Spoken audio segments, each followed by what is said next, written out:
श्रोता प्रेमियों, मैं राम सागर शास्त्री आप लोगों के समक्ष रखने जा रहा हूं नर नारायण और प्रहलाद का युद्ध। देखिए, नर नारायण की उत्पत्ति धर्म की पत्नी मूर्ति से हुई है। इन्हें भगवान का अवतार माना जाता है। नर नारायण बद्रिकाश्रम में जाकर कठोर तपस्या करने लगे। उनकी तपस्या से इंद्र का इंद्रासन हिल उठा कि मुनि मख देखी, कि मुनि तप देखी सुरेश डराना, और काम ही बोली की न सम्माना। इंद्र ने उनकी तपस्या भंग करने के लिए कामदेव, वसंत और रंभा आदि श्रेष्ठ अप्सराओं को भेजा। उनके पहुंचते ही वृक्षों पर सुंदर फूल खिल गए। शीतल मंद सुगंधित वायु का संचार होने लगा। रंभादिक अप्सराएं नर नारायण के आगे नृत्य गान करने लगीं, परंतु नर नारायण पर इसका कोई प्रभाव नहीं पड़ा। अप्सराएं नाचते नाचते थक गईं। उस समय नर नारायण ने अपनी आंखें खोली। कामदेव, वसंत तथा अप्सराओं को अपने पास बुलाया और कहा, बैठ जाओ। पुष्प मंजरी उठाई और अपनी जंघा पर सुवर्ण अंग वाली एक तरुणी की तस्वीर बनाई। ज्यों जंघा को ठोका, एक सुंदर अप्सरा बनकर प्रकट हो गई, जिसकी सुंदरता देखकर कामदेव स्वयं मोहित हो गया। नर नारायण ने कहा कि तुम लोग इसे अपने साथ ले जाओ और इंद्र को दे देना, उसे अप्सराओं की शौक है। रंभा स्वयं उसकी सुंदरता पर लज्जित थी। नारायण ने कहा, रंभा, तुम ये मत सोचना कि ये अप्सरा सिर्फ सुंदर ही है, संगीत में भी निपुण है। तुम इसे नृत्य गान में भी परास्त नहीं कर सकती हो। सभी के हृदय में बसने के कारण इसका नाम उर्वशी होगा। आज उर्वशी अप्सरा को साथ में लेकर रंभादिक अप्सराएं कामदेव और वसंत के सहित स्वर्ग को लौट गईं। इंद्र उर्वशी को देखकर विस्मय में डूब गया कि रूप देखी सुरपति चकराए, अब विषयवंत हृदय सकुचाए। जिस समय प्रहलाद हिरण्याकश्यप के सिंहासन पर बैठे तो उन्होंने धर्म पूर्वक राज्य चलाया।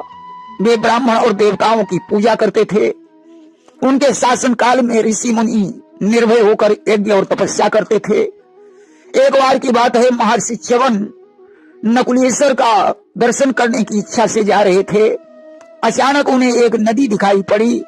च्यवन उसमें स्नान करने गए। तभी नदी में रहने वाले एक भूरे सर्प ने उनका पांव पकड़ लिया। च्यवन भगवान का ध्यान करने लगे कि हे प्रभु, इस सर्प को विषहीन बना दो।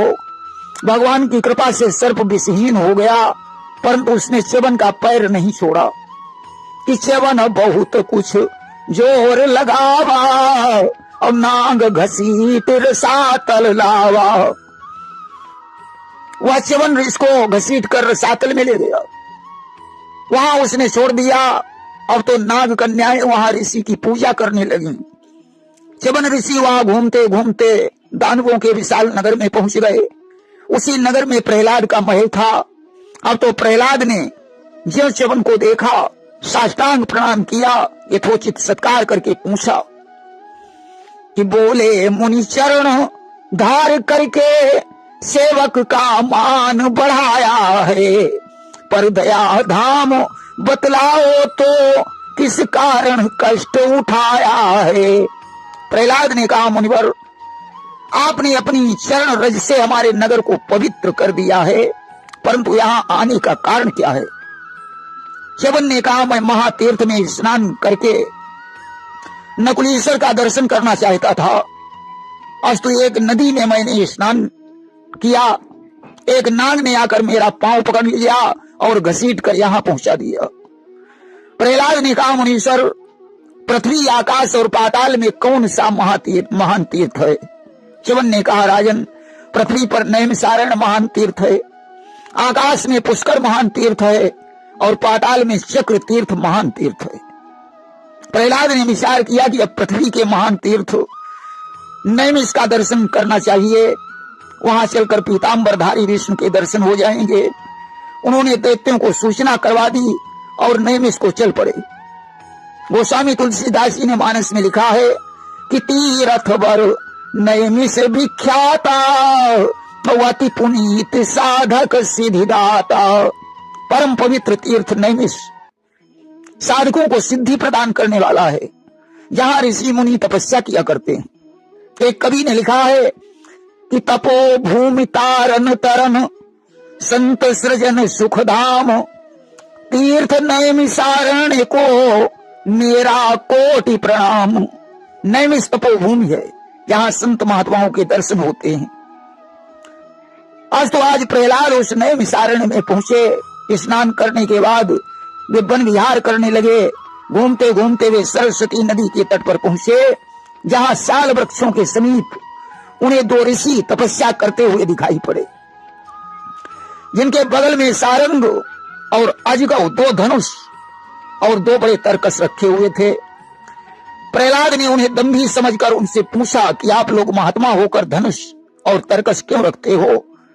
नर नारायण ने कहा कि मनुष्य को अपनी सामर्थ्य रखनी चाहिए। हमने पर्याप्त शक्ति प्राप्त कर ली है, हम दोनों को युद्ध में कोई नहीं जीत सकता।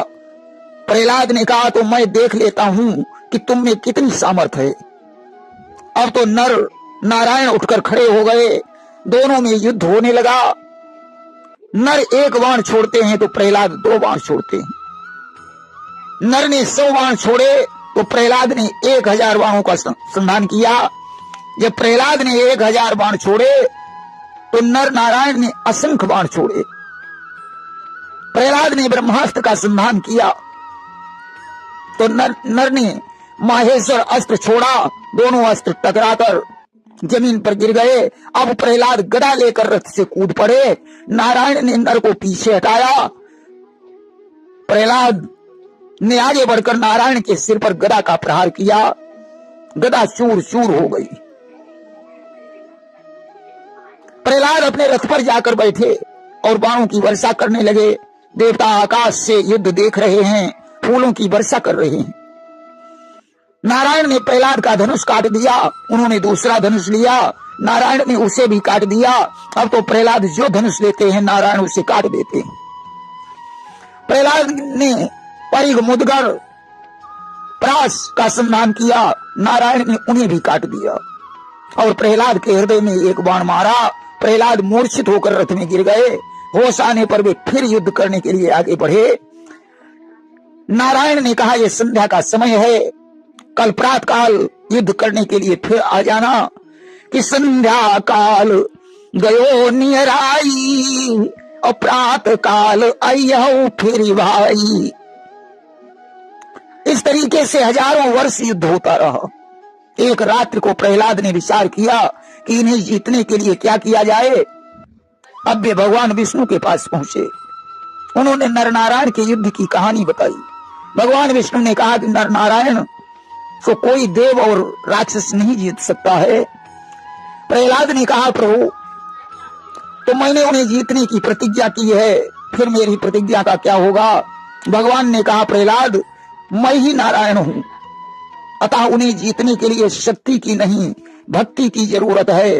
यदि तुम विजय चाहते हो तो मेरे उस रूप की आराधना करो। प्रहलाद ने वापस लौटकर हिरण्याक्ष के पुत्र अंधक को राज्य की देखभाल के लिए नियुक्त कर दिया और बद्रिकाश्रम को चले गए। आप लोग कहेंगे कि अंधक तो अंधा था और फिर वो राजा कैसे बन सकता था? देखिए, अंधक को हिरण्याक्ष के जीवित रहते ही नेत्र प्राप्त हो चुके थे। अस्त प्रहलाद बद्रिकाश्रम में पहुंचे। वहां उन्होंने जाकर नर नारायण को प्रणाम किया। नारायण ने हंसकर कहा, राजन, आप तो मुझे बिना जीते ही प्रणाम कर रहे हो। प्रहलाद ने कहा, प्रभु, आपको भला कौन जीत सकता है? नारायण बोले, आज तुमने अपनी अनन्य भक्ति से मुझे जीत लिया है।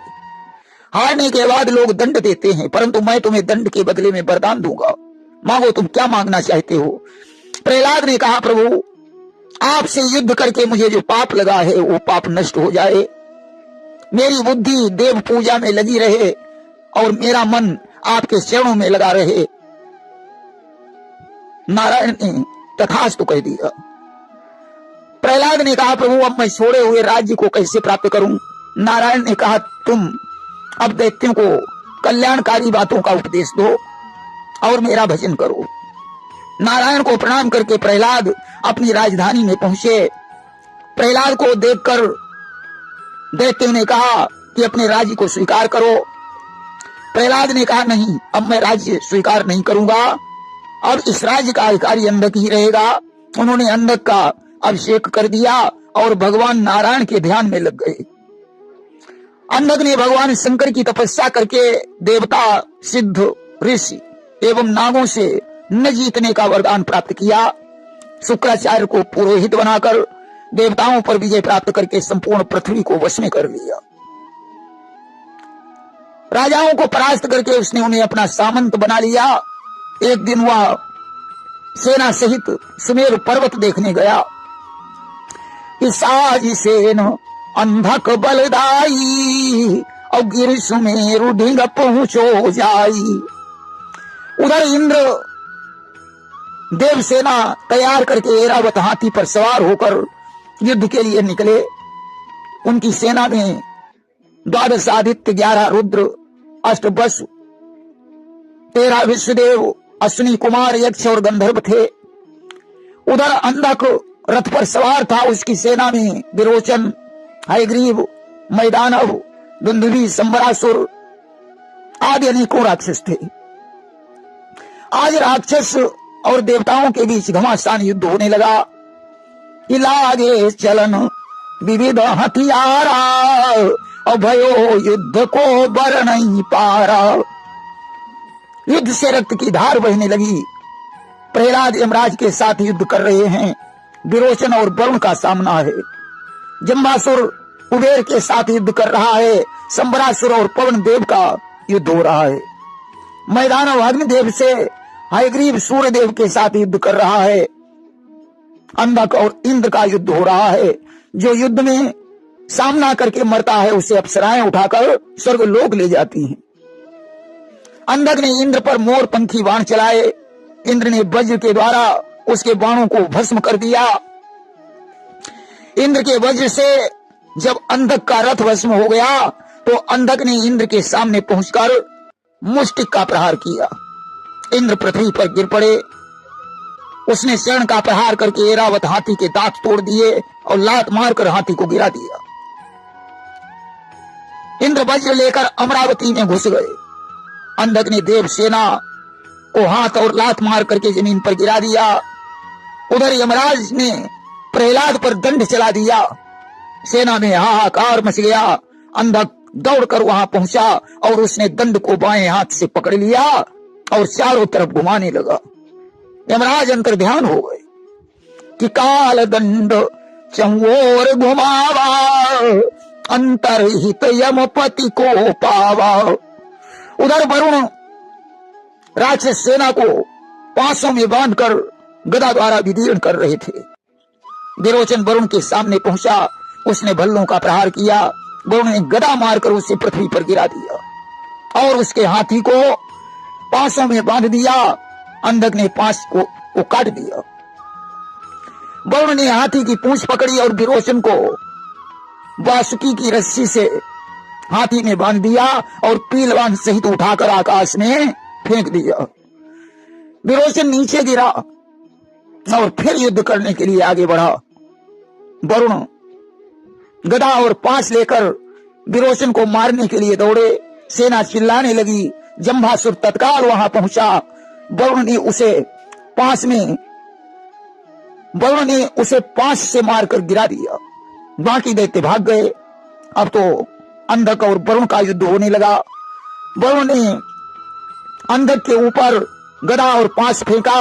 उसने उन्हें उठाकर वरुण के ऊपर ही फेंक दिया। वरुण देव भागकर समुद्र में घुस गए। तब अंधक ने देव सेना को मारना पीटना शुरू कर दिया। विश्वकर्मा के साथ मैदानव और संबरासुर टकराए हुए हैं। पवन देव और अग्निदेव ने वहां पहुंचकर उनके कंठ पर शक्ति का प्रहार किया। उनके कवच को काट दिया। वे रोने लगे। कुछ सैनिक दौड़कर अंधक के पास पहुंचे। अंधक को अग्निदेव ने पृथ्वी पर पटक दिया। उसने उठकर अग्नि के सिर पर परिघ मारा। अग्निदेव युद्ध भूमि छोड़कर भाग गए। इसके बाद बाकी सभी देवता भाग खड़े हुए। इस प्रकार विजय प्राप्त करके अंधक पाताल में स्थित अस्मक नगर में चला गया। उसकी सेवा करने के लिए अप्सराएं, गंधर्व, विद्याधर पाताल में आकर निवास करने लगे। प्रेम से बोलिए वृंदावन बिहारी लाल की जय।